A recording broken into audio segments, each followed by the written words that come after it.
A crise no governo norte-americano de Barack Obama vai de mal a pior. Parece um buraco sem fim.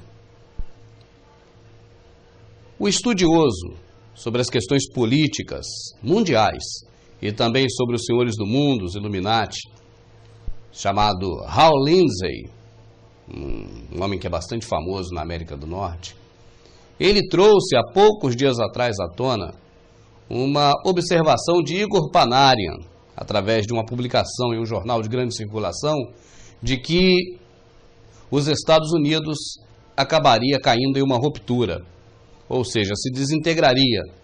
Igor Panarian foi também quem previu que isso aconteceria na Rússia, de Mikhail Gorbachev. Vamos assistir aqui um trecho dessa reportagem para você saber do que eu estou falando. Isso foi publicado no jornal Wall Street. Há um professor na Rússia, Igor Panarian, analista aposentado da KGB.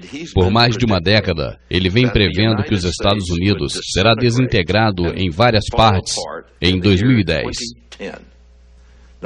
Ninguém quis ouvi-lo, mas agora muitos estão ouvindo. E ele diz que, vamos ter as palavras exatas,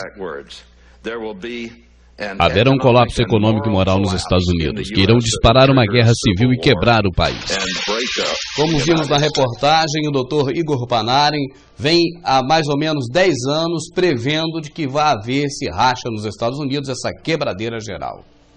E agora, recentemente, esta semana, ele veio a público novamente na mídia internacional para reforçar essa tese de que realmente ele acredita que vai haver uma quebradeira geral nos Estados Unidos e o país vai se desintegrar em menos de 6 meses daqui para frente.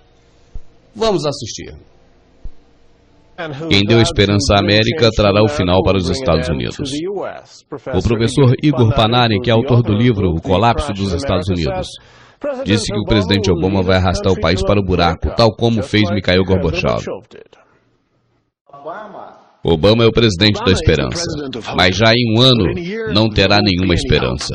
Praticamente, Obama é outro Gorbachev. Ele gosta de falar, mas na realidade não é capaz de fazer nada. Ao menos Gorbachev foi secretário regional do Partido Comunista, enquanto Obama foi apenas um trabalhador social. Sua mentalidade é completamente diferente. É uma boa pessoa e fala de boas maneiras, mas não é um líder. E levará a América a se desintegrar. Quando os norte-americanos compreenderem isso, será como a explosão de uma bomba. Antes, era só o Dr. Igor Panarian quem havia dado essas previsões e feito essas colocações em público. Mas hoje, outras pessoas que também são estudiosos da questão política mundial têm a mesma opinião de Igor Panarian. Gerald Celente, um conceituadíssimo, renomadíssimo estudioso da política mundial norte-americano, ele previu também a queda da antiga União Soviética e também o crash na Bolsa de Valores americanas. E Gerald Celente tem uma opinião muito concreta sobre a questão dos Estados Unidos na atualidade. É assustador. A economia mundial vai quebrar, a Bolsa de Valores vai fechar, e a vida como nós conhecemos não vai existir nunca mais. Agora estamos em setembro de 2009. Um ano já se passou e estão falando na possibilidade de uma recuperação. E não há recuperação. Minha seguinte pergunta é sobre isso. Parece que estão começando a ficar alegres por um final feliz. Isso está próximo? Bom, voltemos ao passado, quando começaram a gastar dinheiro no início desse ano de 2009. Então eles diziam, para o outono veremos brotos verdes. Que brotos verdes? Olha as cifras do desemprego. Temos o maior desemprego dos últimos 25 anos. Temos o maior desemprego juvenil registrado de todos os tempos. Não é uma recuperação, é encobrimento. Continuam imprimindo dinheiro onde sempre imprimiram antes. Aqui não há nenhuma recuperação, é um encobrimento. Assim podemos dar uma olhada nos feitos. Todos esses programas de estímulo que diziam que criaria 150 a 200 mil empregos, Dizem que o programa de estímulo está funcionando agora. E o que irá acontecer quando acabar o estímulo? Quando não puder mais usar esse dinheiro impresso para criar mais nenhum tipo de trabalho? Essa é uma mentira que ninguém nunca havia ouvido antes. Não há nenhuma recuperação. Estamos na maior depressão. Nós viveremos debaixo disso. Os que perderam trabalho, perderam para sempre. O que deveria fazer o norte-americano comum? Deveria esperar uma melhora nos próximos anos? O que o norte-americano comum tem que entender é que o seu padrão de vida vai seguir caindo. É como descer numa espiral. Olha, por exemplo, a pobreza dos Estados Unidos. Olha como cai o nível educacional. Olha como temos perdido a qualidade de vida. Houve um tempo em que os Estados Unidos estavam em primeiro lugar em tudo isso. E agora não temos nenhuma vantagem aqui mostrar. Crê que os Estados Unidos vão entender que essa experiência é algo que poderia transformá-lo para melhor? Estamos neste exato momento no começo da segunda revolução norte-americana. Vamos começar a ver como se desenvolve.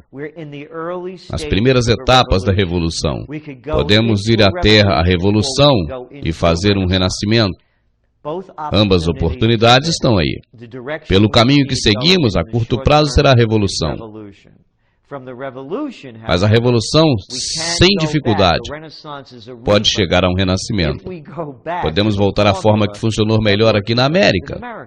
Main Street, não Wall Street. Os Estados Unidos sempre foi um país de qualidade número 1. Até chegar ao fundo do abismo. Como tivemos dinheiro para construir barcos? Deixa-me seguir com seu ponto sobre a revolução. Para aqueles que terão uma revolução, a maioria dos norte-americanos parece que precisam que se levantem. Pelo volume tão grande de mentiras, vemos que os norte-americanos estão cada vez mais desencantados com o presidente. O que pensa disso? Estados Unidos é um país de primeiro, segundo e terceiro mundo. As revoluções não vêm de pessoas que ficam observando seus ídolos na TV e que perdem tempo jogando videogame, que fica com a mente perdida na cultura das celebridades e da cultura pop.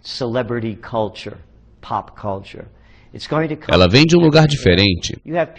Tem gente da extrema-direita, também da extrema-esquerda, envolvendo-se anti-Obama. Os da extrema-direita são os que têm as armas.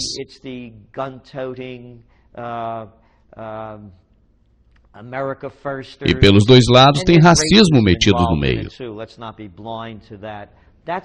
Mas não se fecharão nesse aspecto.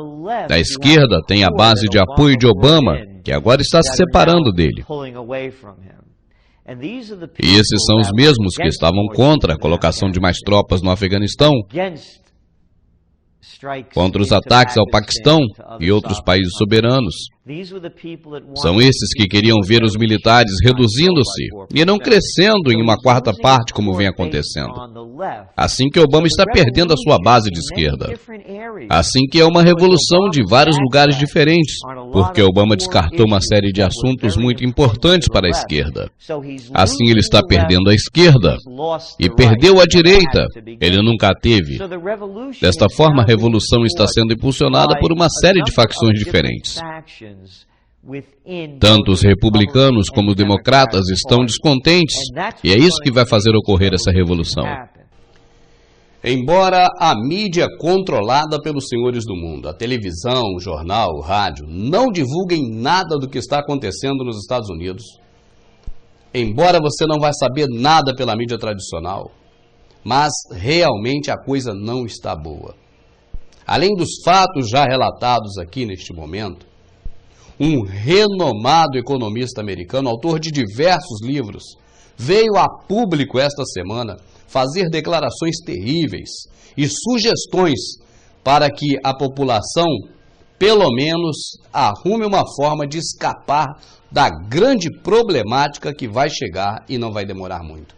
Ele sugeriu, inclusive, que as pessoas parem de investir da forma tradicional e passem a comprar ouro, comprar prata, bronze e até mesmo mantimentos não perecíveis, porque vão se valorizar muito e muito em breve.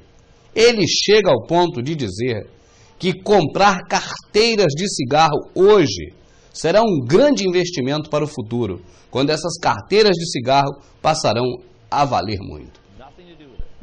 Muitos homens de negócios e especuladores dentro dos Estados Unidos, incluindo George Soros, já começaram a dizer que a grande preocupação da economia norte-americana é que os Estados Unidos vai cair como aconteceu com a União Soviética.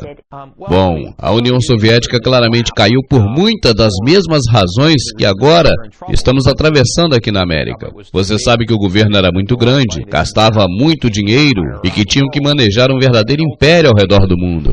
E finalmente não puderam controlar esse império porque ficaram sem dinheiro. Você sabe, os Estados Unidos mantêm um império muito grande no exterior, com uma enorme presença militar que não podemos manter porque o dinheiro está se acabando. O governo tem prometido muitas coisas aos cidadãos americanos que não vai poder cumprir. Tomamos emprestado um monte de dinheiro ao redor do mundo e não temos como pagar. Sendo assim, estamos basicamente quebrados. E não creio que o esforço do governo norte-americano possa manter esse império. Esperamos, você sabe, não ver uma situação similar, onde os Estados Unidos se separem, com estados desejando liderar essa união. E se as coisas continuarem mal, continuaremos nesse caminho terrível. Você sabe, o governo dos Estados Unidos pode seguir com seus erros, continuar aumentando o gasto público, comprando companhias, tomando companhias e subindo os impostos para financiar-se. Eu já posso começar a ver movimentos em vários estados começando a se separar. Nas entrevistas anteriores e também nos seus livros, você tem dito que tem investido em ouro. Mas quais as recomendações você daria àquelas pessoas que estão com pouco dinheiro para comprar ouro, que não teriam, por exemplo, 10 a 20 mil dólares para investir em ouro? O que essas pessoas poderiam fazer? Bom, se não podem comprar ouro, podem comprar prata, podem comprar cobre, podem procurar por centavos de antes de 1981. Eles são cobre. Todas essas coisas vão ter valor. Outra coisa que podem começar a fazer desde já, e como norte-americanos, é preparar para armazenar. Pode armazenar comida, mercadorias não perecíveis duram por anos, e também gêneros de primeira necessidade, como baterias extras, creme dental, sabonete, material de limpeza e higiene, e um monte dessas coisas que com certeza vão ficar muito caras com a inflação e com a situação que está se desenhando. E por último, teriam dificuldade de se obter essas coisas. Poderia então se comprar hoje carteiras de cigarros. Mesmo que você não fuma, pode ter carteiras de cigarros, porque serão valiosas. Poderá ser trocada por coisas que você necessite, mesmo que você não fume.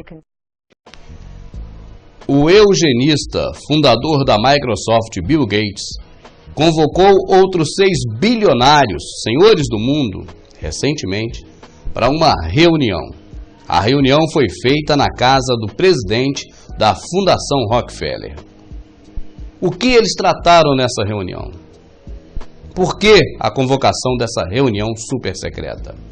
Alguns olhares atentos não deixaram escapar e não passou despercebido. Hal Lindsey traz informações para a gente. De acordo com uma reportagem do jornal World Net Daily, alguns dos mais ricos homens e mulheres do mundo se reuniram recentemente em Nova York. Quando ricos iguais a esses reúnem-se em segredos, é hora de prestar atenção.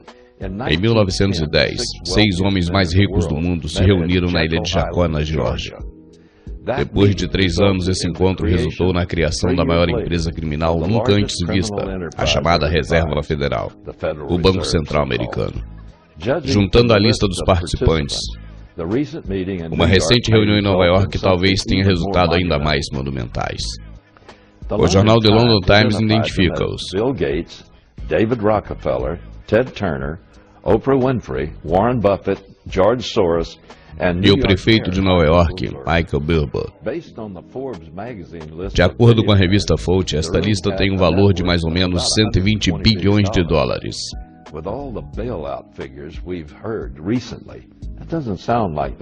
Não parece muito, mas acredite em mim, é muito dinheiro. 120 bilhões é mais ou menos o orçamento anual para todo o estado de Nova York. O encontro, que foi realizado no começo de maio na casa do Sr. Paul Nurse, o inglês ganhador do Prêmio Nobel em Bioquímica e presidente da Universidade Rockefeller. O fundador da Microsoft, Bill Gates, foi quem convocou a reunião. O jornal Times de Londres informou: A sessão bilionária foi tão discreta que seus assistentes falaram que eles estavam em uma reunião segura. Discreta? Discreta pode ser a forma inglesa de dizer secreta. Eu não acredito que seja coincidência que esse encontro veio aparecer algumas semanas depois de um outro mais importante e poderoso grupo se reunir na Grécia. O grupo Bilderberg. Eles têm pregado uma nova ordem mundial por mais de 100 anos. Eles se veem também como os salvadores da raça humana. Cada bilionário teve 15 minutos para apresentar suas prioridades para a reunião. Durante a reunião, eles discutiram como vão organizar uma operação sombrinha para acomodar seus interesses.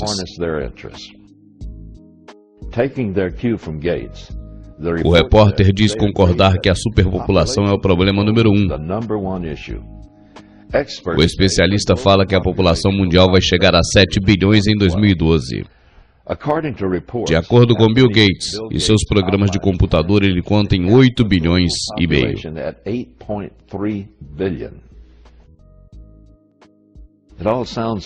Tudo parece tão civilizado, não é?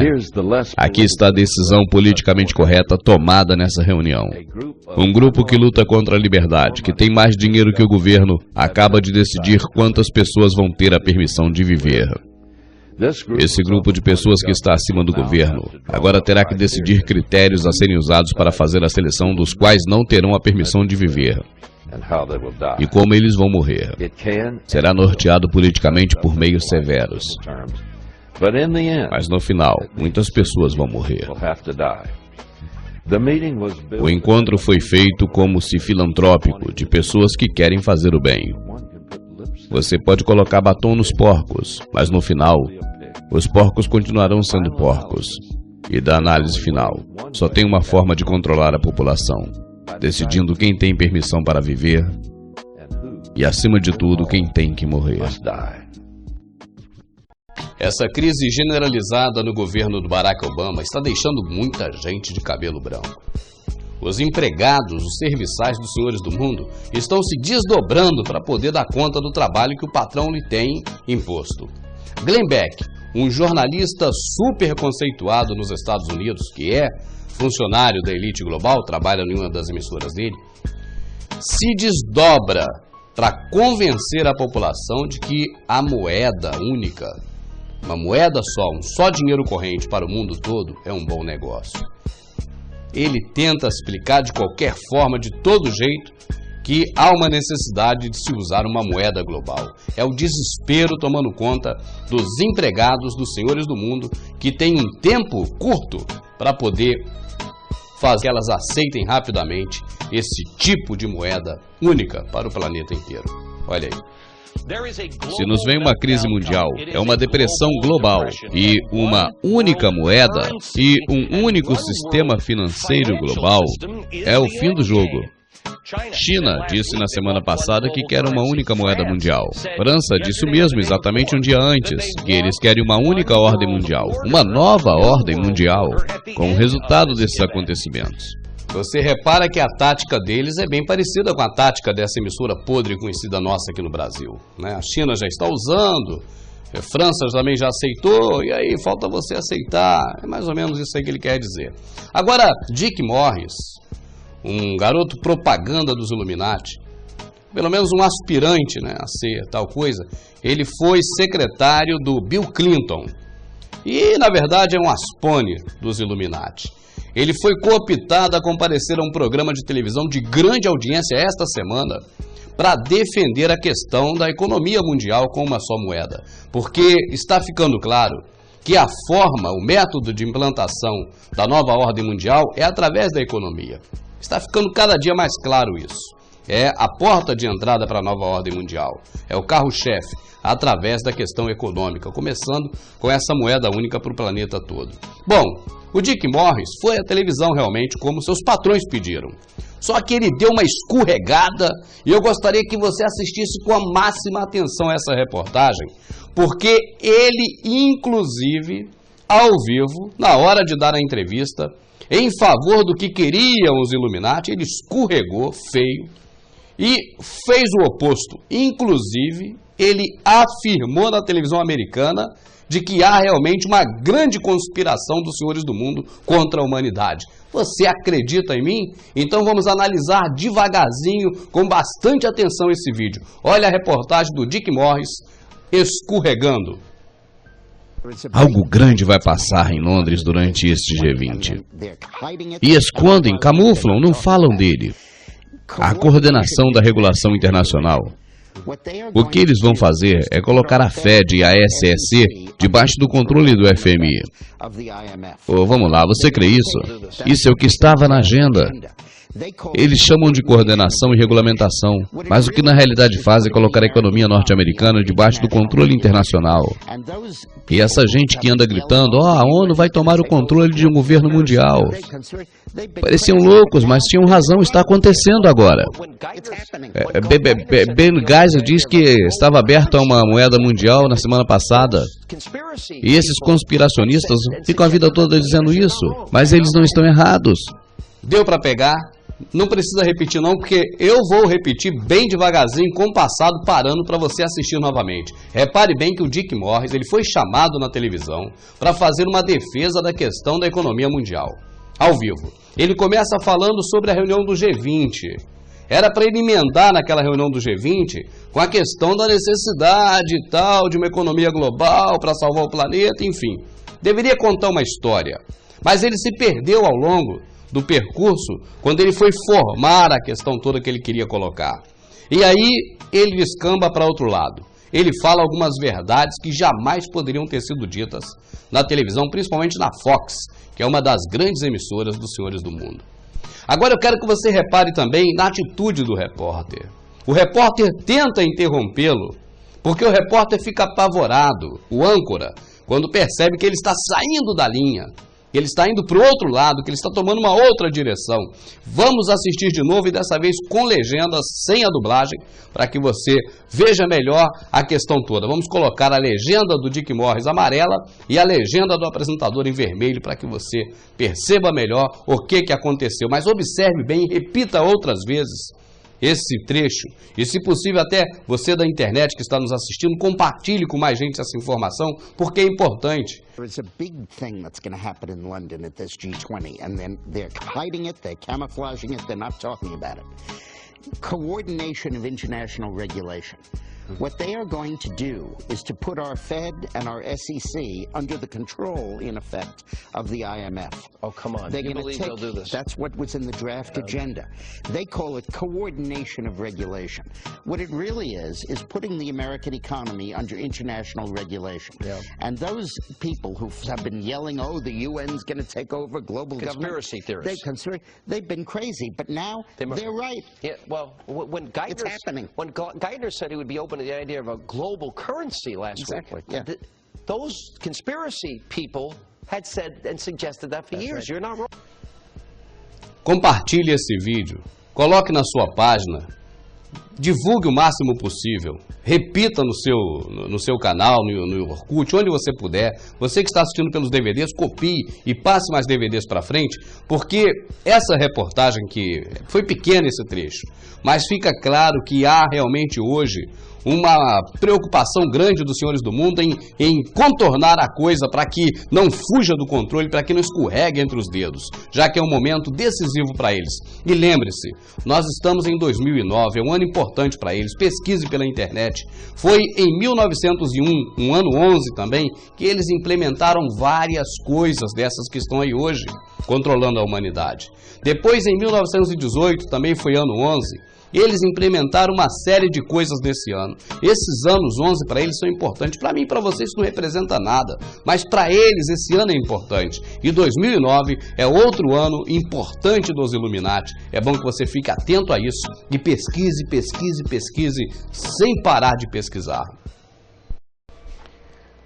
Uma das principais informações que estão circulando esta semana pela internet é a questão da obrigatoriedade da vacinação na campanha contra a gripe suína na França. Há alguns dias atrás, as autoridades do Ministério da Saúde daquele país vieram a público pela TV para informar que a vacinação seria voluntária e não obrigatória. Mas os fatos que vêm ocorrendo no dia a dia daquele país têm dito e mostrado o contrário disso. O governo está armando, na verdade, uma grande estratégia para que possa ser, então, cada estado da França vacinado. Tanto que o número de vacinas é muito superior ao número de habitantes daquele país. E também o controle dessa vacinação será feito através de cartões inteligentes equipados com chips. Ali poderá saber quem foi vacinado, quem não foi, quem será, quem está correndo da vacina, enfim. E tudo isso está sendo feito no maior sigilo possível. Tanto que a grande parte da população da França, que assim como no Brasil e em todos os lugares fica alienada pela televisão, distraída por tanta coisa que existe para distrair as pessoas, eles não perceberam ainda isso. E o que ocorre é que, na verdade, só serão informados pela televisão de que a vacinação será obrigatória quando não houver mais tempo para esboçar nenhum tipo de reação. Descoberto em Oklahoma um plano para a implementação efetiva da vacinação obrigatória.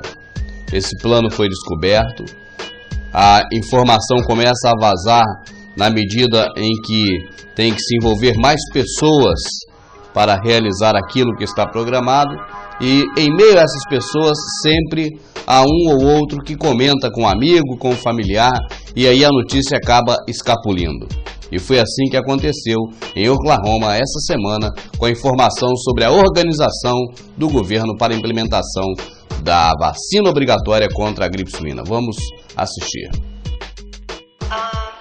O que estou dizendo tem a ver com a vacinação da gripe suína e com o exército para auxiliá-la.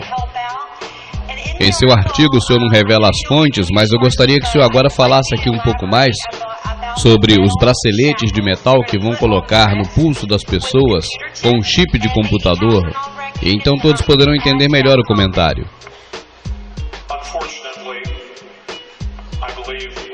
Infelizmente, creio que entre os vários planos do governo para assegurar que a vacina obrigatória seja implementada, e é certo que o estado de Oklahoma já aprovou uma lei em sua assembleia para que todos os moradores de Oklahoma sejam vacinados.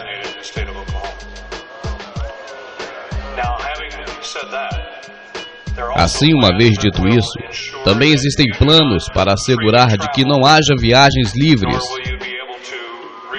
Não poderá ninguém ir a lugar nenhum sem provas de que recebeu a vacina, até o momento em que o governo esteja certo de que todas as seções da população tomaram a vacina.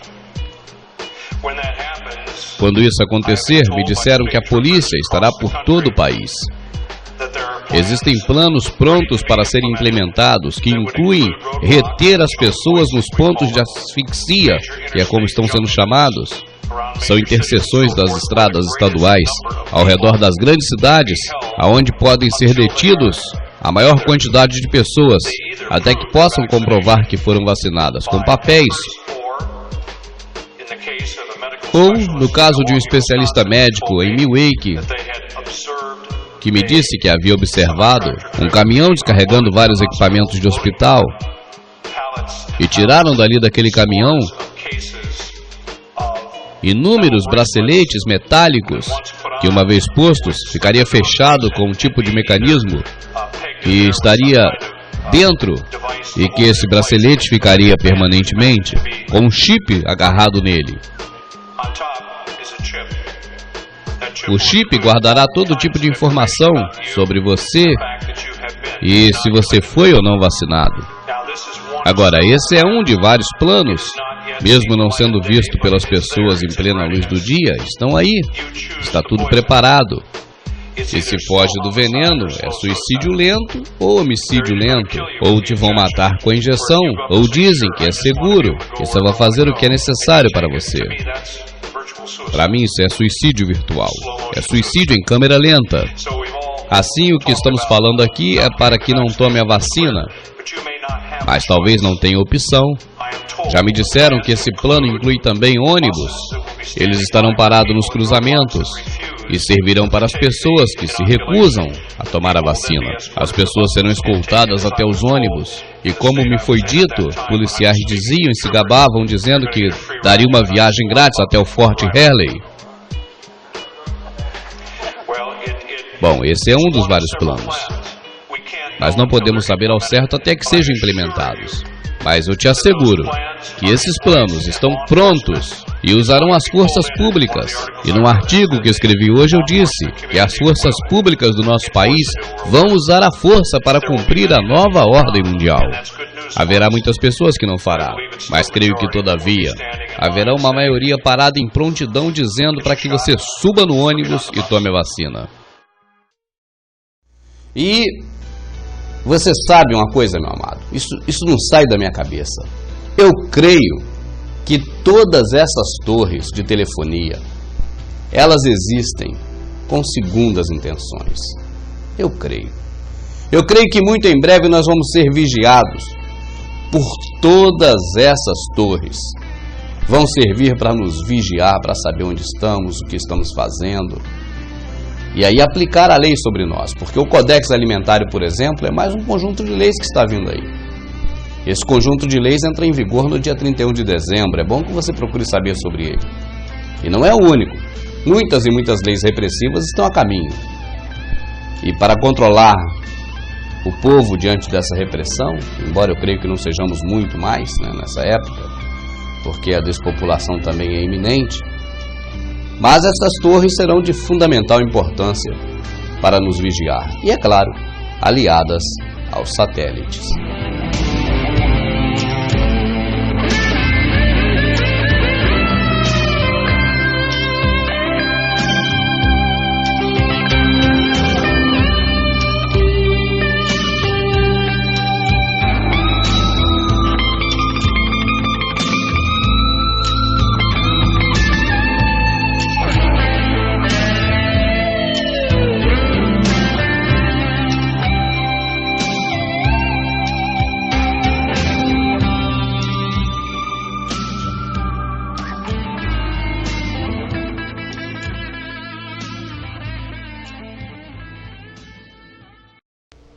Vem aí o Codex Alimentário. Nós vamos trazer agora uma palestra inteira com uma especialista no assunto, uma nutricionista que alertou a população quanto a essa problemática.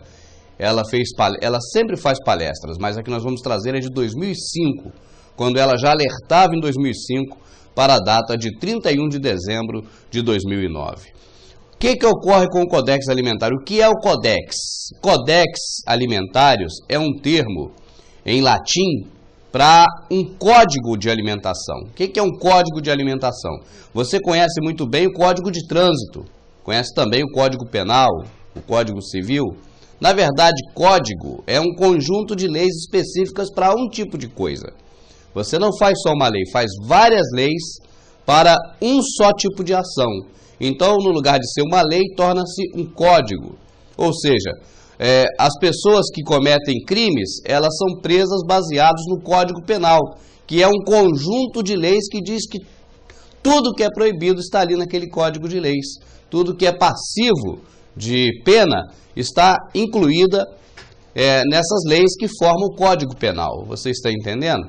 Então, da mesma forma também, nós até hoje não tínhamos um Código Alimentar, né? E a partir de 31 de dezembro, nós vamos ter o Código de Alimentação, um conjunto de leis que vai reger a alimentação. Olha, deixa eu falar aqui um detalhe importante que muitas pessoas não atentam, não param para fazer esse raciocínio. Mas é importante raciocinarmos, sempre é importante raciocinar. Raciocinar sempre é importante. Veja bem, nós como cidadão comum da sociedade, nós podemos fazer tudo que não exista uma lei que diga o contrário. Tudo que a lei não proíbe, nós podemos fazer. Por exemplo, eu posso atravessar uma rua. Por quê? Porque não tem lei que diz que eu não posso atravessar a rua. Se não tem lei proibindo, então eu posso atravessar porque eu estou, assim, autorizado a fazê-lo. Eu posso, por exemplo, ir à praia e tomar um banho, porque não há lei proibindo ir à praia. Eu posso visitar a casa da minha tia. Não há lei que proíba eu visitar a casa da minha tia. Então, tudo que não tem lei proibindo, nós podemos fazer. Você está entendendo? Esse Codex Alimentar, sob o aspecto da alimentação, ele é visto como uma lei napoleônica. O que é uma lei napoleônica? É a lei que diz o contrário. Tudo que não tem uma lei te autorizando, você não pode fazer. É o contrário do que nós conhecemos na Constituição. Você entende? E com o Codex Alimentário vai ser algo parecido com a lei napoleônica. Eu vou dizer por quê.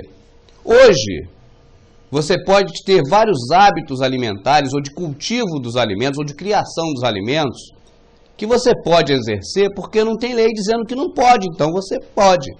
Só que com o Codex Alimentário você não poderá mais, porque vai ter um conjunto de leis regendo a alimentação.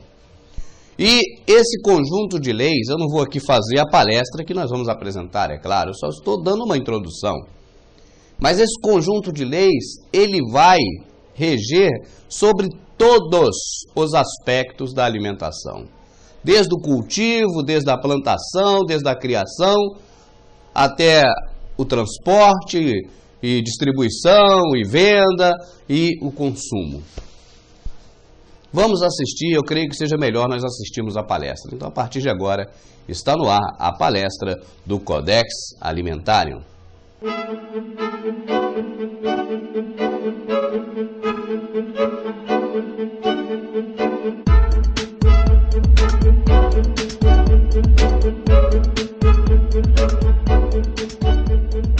me tell you about Codex Alimentarius. Let me define it for you. Let me help you understand the enemy. And let me assure you that absolutely nothing that I'm going to tell you is exaggerated, is interpolated, or is imagined. Everything I'm going to tell you is documented. And it's a great deal of it is documented on my website, which is www.healthfreedomusa, one word, healthfreedomusa.org. Let me back up and tell you that I've been watching Codex come toward us for about the last decade. And I've been watching the votes in Congress, which, God help us, is our bastion of support and protection against Codex, and I'll explain why that is.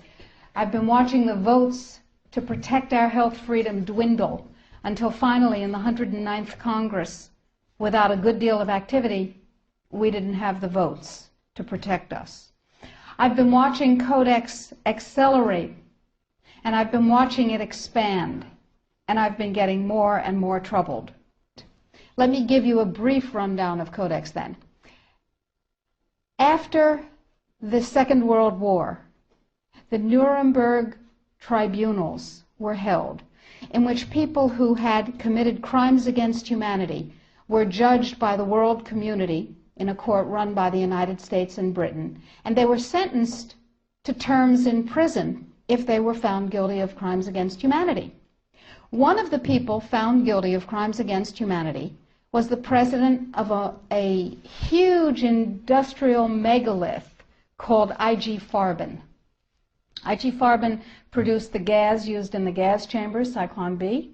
They produced the steel for the death camps and the railroad lines. They produced the munitions. They produced chemicals. They produced all kinds of stuff. They produced pharmaceuticals. Big, big, big, big pharmaceutical company. So the president of I.G. Farben was convicted of crimes against humanity. Now, he's a sort of artistic fellow and creative. He was the one who was responsible for the slogan that people saw as they entered Auschwitz, usually for the last time.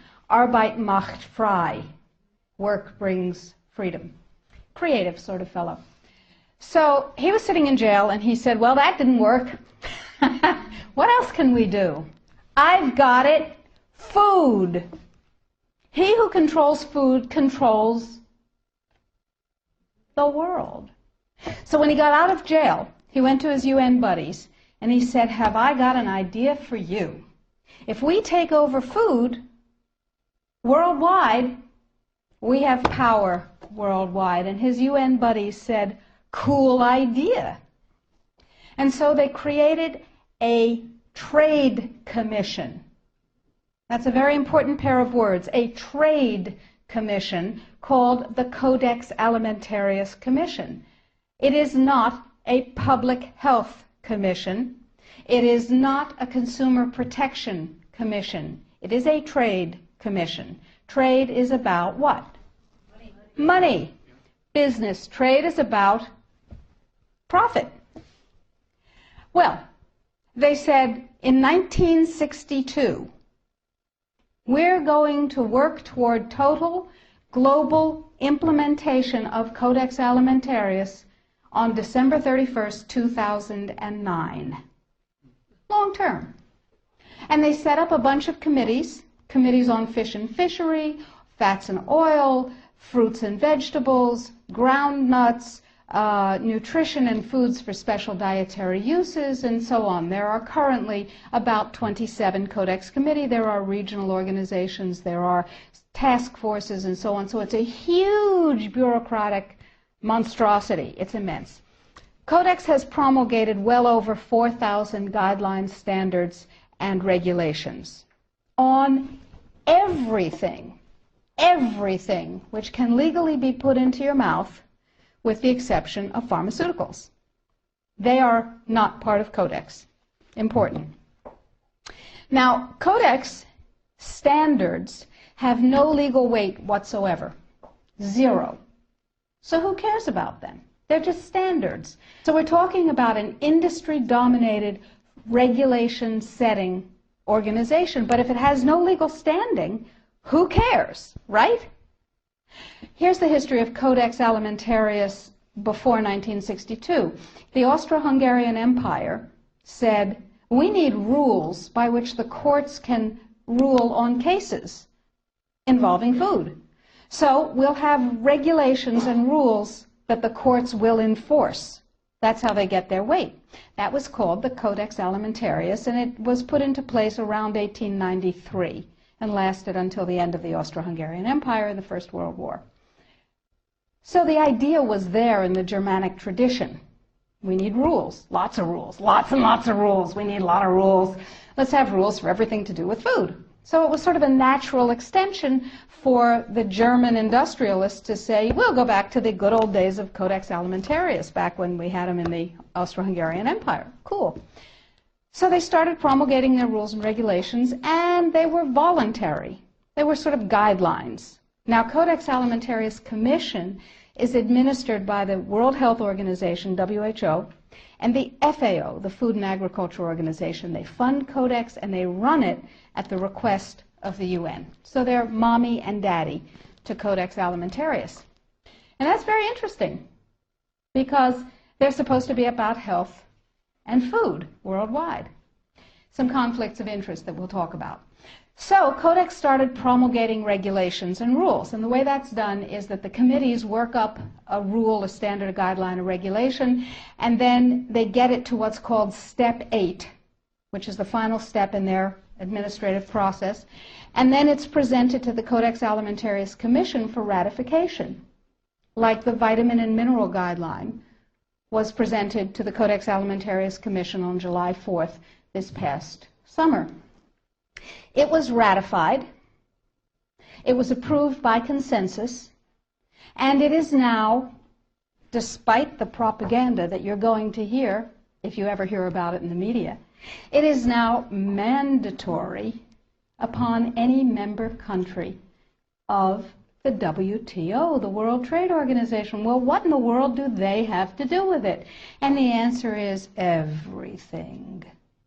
The World Trade Organization, you see, accepted Codex when the World Trade Organization was formed in 1994. Okay?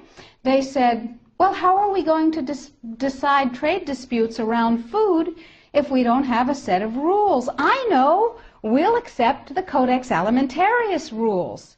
And all the members of the WTO worldwide will, get ready for an Orwellian term, harmonize with our standards, with the Codex standards. Harmonize. I suggest you capitalize the first four letters in your mind. So everybody's supposed to harmonize with Codex. And when they harmonize with Codex. Then, if they get pulled into the World Trade Organization dispute resolution process, they have a chance of winning. Because, here's the kicker. You ready for this one? If two countries go into the World Trade Organization dispute resolution process, and one of them is Codex compliant, and one of them is not Codex compliant, the one that is Codex compliant automatically wins regardless of the merit of the case. People are using Codex compliance as a weapon in a much bigger economic battle. So, every country in the world is racing to do what? To become Codex compliant. So, in the United States, the situation is, okay, how do we become Codex compliant when we have laws that protect us? And you have to remember that Codex does not serve consumer well-being, does not serve health. It serves what I call the 5 bigs.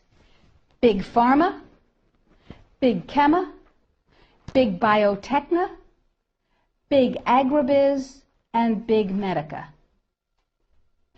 Little you and little me are not served by Codex in the least.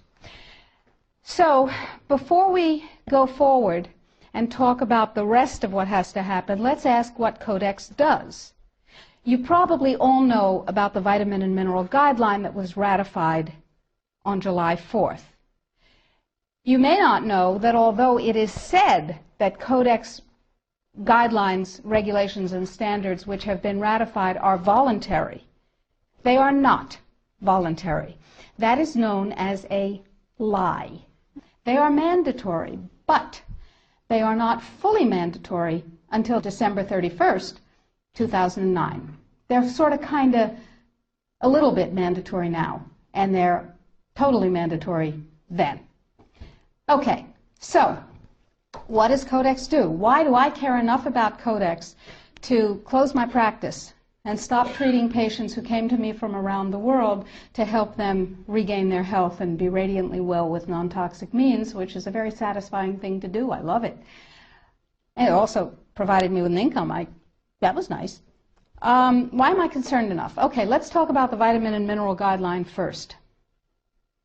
In 1994, here in the United States, DSHEA, the Dietary Supplements, Health and Education Act, was passed, which classifies nutrients and herbs as foods. As foods, you can set no upper limit on them. You cannot set an upper limit on lettuce, lamb, or rutabagas, and similarly, you cannot set an upper limit on vitamin C, echinacea, ginkgo biloba, vitamin D. And access to nutrients is freely given to us. We are allowed to have any nutrients we want because, and this is a very important point, under common law, anything not forbidden is permitted. Codex, on the other hand, is a Napoleonic Code law system. Under Napoleonic Code, anything not permitted is forbidden. That's called a positive list. So, vitamins and minerals. In 1994, we passed DSHEA. Nutrients are foods. We can have as much of them as we want. It's our business. In 1994, Codex, with no notice here in this country whatsoever, declared nutrients, put on your intellectual seatbelts, declared nutrients to be toxins. They're poisons. Dangerous industrial poisons. As poisons, we have to be protected from them. How do you protect somebody from a poison? You use toxicology. You use a science called risk assessment. A quick primer on risk assessment. First, you take the substance that's poisonous and you feed it to animals and you determine the dose that kills 50% of them. That's called the LD50. Okay? And you extrapolate what the LD50 for a human being might be. Then, you go down to the other end of the dosage range and you start feeding itty-bitty tiny bits of it to test animals. And you come up with the largest possible dose, the maximum permissible upper limit, that can be fed to an animal before a discernible impact is shown. Okay? No discernible impact. Then you divide that by 100. That's how they do it in risk assessment. And now you've got a safety margin. So you've got 1/100th of the dose that can be given, the largest dose that can be given with no discernible impact. Okay? Nutrients under Codex not only are limited to those nutrients on the positive list, and we anticipate there will be 18 of them, and they do not include CoQ10, glucosamine, chondroitin sulfate. They do include fluoride, which, to my knowledge as a physician, has absolutely no biological benefit whatsoever. But it does make people complacent. Fluoride was first used in the Gulag because it was discovered that prisoners who were fed fluoridated water were complacent, and you could do anything you wanted to them. They were easy to manage. So you have 18 nutrients.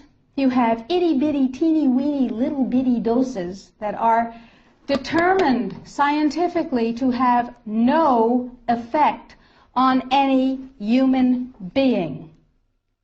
Now, in this country, we have a problem. We have DSHEA. We got to get rid of DSHEA in order to harmonize with Codex. That part of Codex, anyway. So how do we get rid of DSHEA? We attack it legislatively, of course. And there are 5, count them, 5 bills currently before Congress designed to overturn, gut, invalidate, and otherwise get rid of DSHEA. Because once DSHEA is gone, we can harmonize with the vitamin and mineral guideline. So what we're talking about is waking up one morning and being very surprised to find that high-potency, therapeutically effective, clinically significant nutrients are now illegal in the way that heroin is illegal. Not available with a prescription, illegal. If these nutrients have any impact on the human body, they are illegal. That's just the vitamin and mineral guideline. Let's talk about milk. We have recombinant bovine growth hormone, and now we can choose milk with it or milk without it, butter with it, butter without it, right? Not under Codex, because under Codex, every dairy cow on the planet must be treated with Monsanto's recombinant bovine growth hormone. Furthermore, under Codex, every animal used for food on the planet, whether it has fins, feet, or feathers, every animal on the planet must be treated with subclinical antibiotics. Must be treated with subclinical antibiotics and must be treated with exogenous growth hormones. Requires, mandates that all food be irradiated unless it's eaten locally and raw. All food, including organic food, of course. So is it organic afterwards? Well, of course, the organic standards are incredibly low. The organic standards allow a farmer to use veterinary drugs, including growth hormones, antibiotics, etc., on animals, and then at his whim reclassify them as organic, but farmers are our friends and they would never do that, right? Right. Codex sets limits for the dangerous industrial chemicals that you can have in your food. And the limits are incredibly high. Go to Codex Alimentarius, do a Google search, and look, there are drop-down menus at the top of the official Codex page. Look at the toxins and the veterinary chemicals and the levels that are set. They are terrifying to me. Terrifying. The names of the chemicals that are permitted and the amounts of the chemicals that are permitted are terrifying to me. Why am I terrified? Well, perhaps I'm just a cowardly person. It's possible. Think about this. In 2001, 176 countries, including the United States, got together and they said there are 12 really bad organic chemicals. They're called POPs, persistent organic pollutants. There are a lot of them, but there are 12 that are so bad that nobody could disagree that those 12 POPs had to be banned worldwide. 9 of the 12 worst organic chemicals known are pesticides, not surprisingly, because they kill things.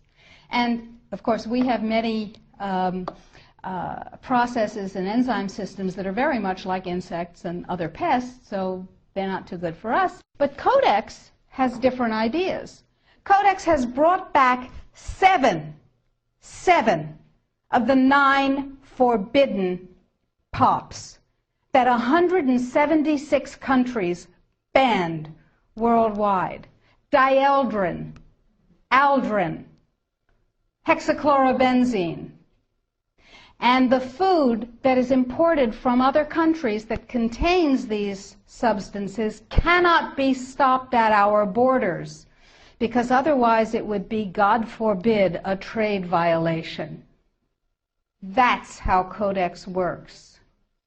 Codex, according to the World Trade Organization and the Food and Agriculture Organization joint projections. Now, I didn't make this up. Please, if you unfastened your intellectual seatbelts, put them back on again. If you do the numbers in the WHO-FAO projections, the epidemiological projections, they estimate, not I, because what do I know? They estimate, they're the experts, that just the vitamin and mineral guideline alone, when it goes into global implementation on December 31st, 2009, will result in a minimum of 3 billion, that's B, bad, big, billion deaths, 1 billion through simple starvation. Those folks who die are not particularly economically successful from the point of view of the corporations. When you're starving to death, how much good can you do when the issue is how much can you buy? Not a lot. Forget them. But the next 2 billion, they will die from the preventable diseases of undernutrition. Cancer, the single most profitable condition ever known to humankind. Cardiovascular disease, a good second. Diabetes, pretty good producer. And a whole host of other preventable diseases. Who will die? Who knows? Who will live?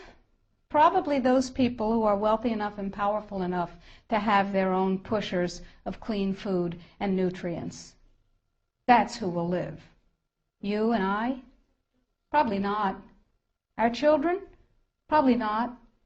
Our grandchildren? Probably not. So we're talking about food regulations that are in fact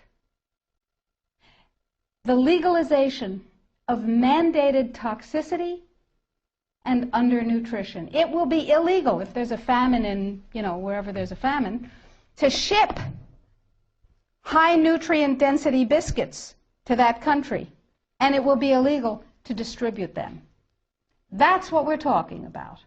Codex is big and it's bad, but it's not invulnerable.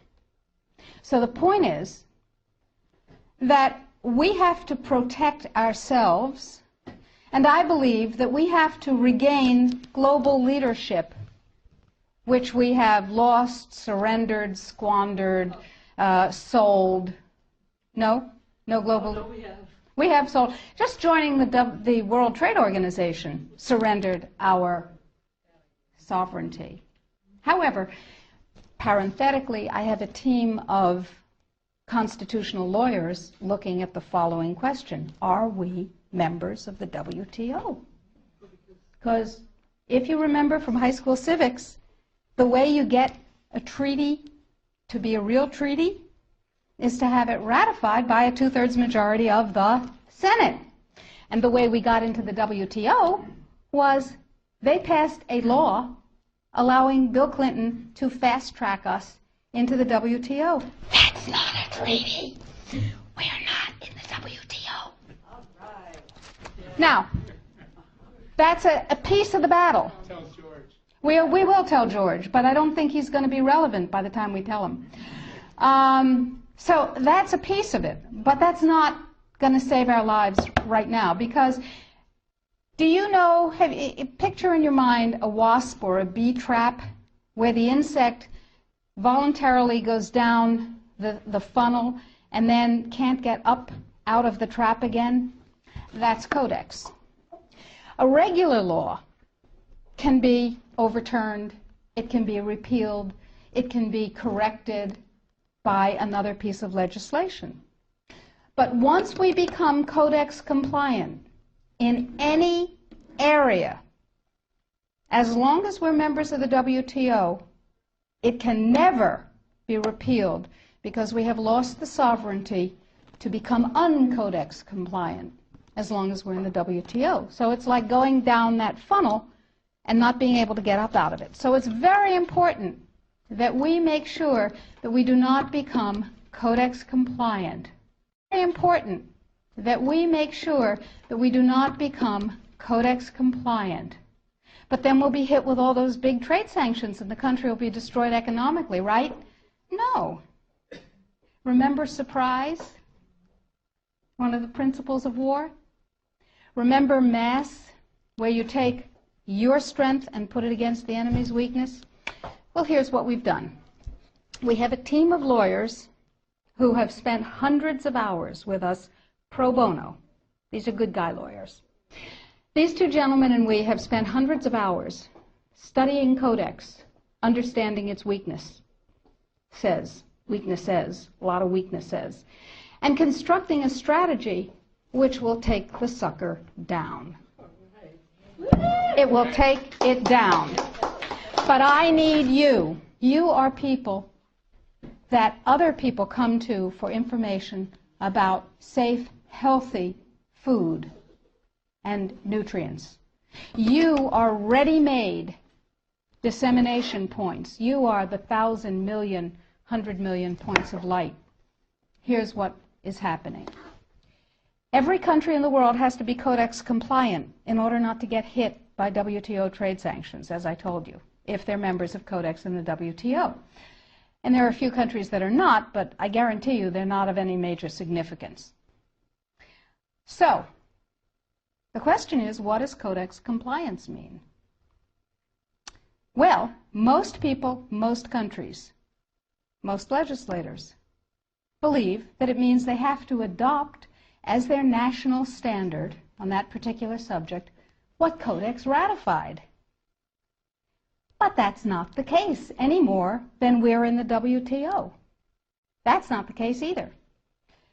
What it means is that the format, the issues, and the subjects covered by a Codex guideline, standard, or regulation have to be addressed in the country's guideline, standard, or regulation on the same topic. So, what we have done is create the first of many alternative Codex guidelines. You can go to our website, www.healthfreedomusa.org, and you will see a little button on the upper right-hand side that says, Sign the Citizen's Petition. Now, to briefly digress, a citizen's petition is not like a grocery store petition that you sign and you bring to somebody and you say, I have 200,000 signatures, and they dump it in the wastebasket, because in their mind, it's one signature, you and your friends wrote 200,000 names. No, it is a legal challenge to the policy of the United States government on Codex. It's called a citizen's petition. It's a legal challenge. We're suing the United States government, saying what you're doing is illegal, folks. Let us tell you how. We want hearings of fact. We want redress. We want correction. If we get what we want, that's dandy. If we don't get what we want, we have gone through a process called exhausting administrative remedies. We have made the case ripe for court. Okay, so I need you and everybody you know to sign this citizen's petition saying this is a bad policy, en masse. And you do this on the web, and you'll see the instructions, and we present the thousands and thousands and thousands of actual physical pages that we print out with people's signatures to the U.S. Codex Office and to the FDA, and they don't like that at all. But that's okay. However, this time, this is the Second Amendment of the Citizens Petition that we're asking you to sign. This time, the revised vitamin and mineral guideline is part of it. It's part of the lawsuit saying this needs to be U.S. policy. The more voices that say, this is what I want, and you work for me, Mr. and Mrs. Bureaucrat and Mr. and Mrs. Congressman, Mr. and Mrs. Senator, the more voices, the more weight. So step number one is read and sign the citizen's petition. Step number two is disseminate the information, the web link. Tell everybody you know. Put it out in your office. Get your patients, your friends, your neighbors, your suppliers to sign the citizen's petition. And your suppliers, the companies that you use, are going to tell you that you're out of your minds. They will tell you that Codex is not a problem. And they will tell you, anybody here have a dog? Okay. Dog owners know that you ask a dog to heel, sit, down, stay. That's Codex in this country and worldwide. Because the more people who are in Codex coma, the less trouble they have getting this through. So the NNFA, anybody here ever heard of the NNFA? Everybody's heard of the NNFA. Did you know that the members of the NNFA are not just health food stores and manufacturers, but include companies with names you may have heard? Pfizer, Merck, Monsanto, Bayer, BASF, Archer Daniels Midland, Chemet, Eastman Chemical, I could go on, GlaxoSmithKline Wellcome, Wyeth Airest, you get the idea. Why? Because after DSHEA was passed and the nutrient business burgeoned, the pharmaceutical folks said, and they're not dumb, said there's gold in them thar pills. And they bought the means of production of many, many, many companies, and they bought the companies themselves. So they're in the nutrient business. What better way to kill the nutrient business, which is not nearly as profitable as the toxic chemical drug business, than to take it over? Works every time, right? CRN. Anybody here know about CRN? Council for Responsible Nutrition. Same members. They have lots of multi-level marketing companies. Same members. Okay? And they're serving their members' needs.